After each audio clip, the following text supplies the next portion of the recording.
response is dependent upon both the neurotransmitter and the receptor and what that receptor is linked to. Okay? And we'll see some specifics as we talk about. So this flow, even though we talk about the nervous system being electrical communication, bear in mind, right, this flow is also, for the most part, has this chemical part in the middle. So our goal over a little bit today, but mostly on Wednesday as we move into studying the nervous system more, is to really understand this. We won't spend a lot of time talking about very specific neurotransmitters and the responses they cause, because we'll do that when we talk about regulating some process, right? You got to realize, does the nervous system do anything for the body, really? No. It does communication. It regulates other physiological processes.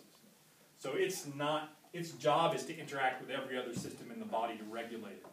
So what the neurotransmitters are that are going to be released and what they cause is going to affect some other cell in some other organ system, right? And we'll talk about those specific examples, obviously, as we get to that regulation.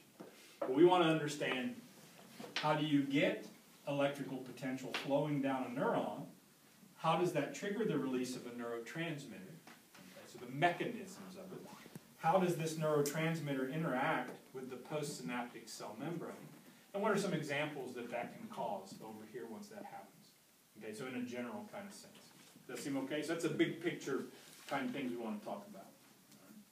But before we can do that, I think it's important to have some understanding of some general electrical principles.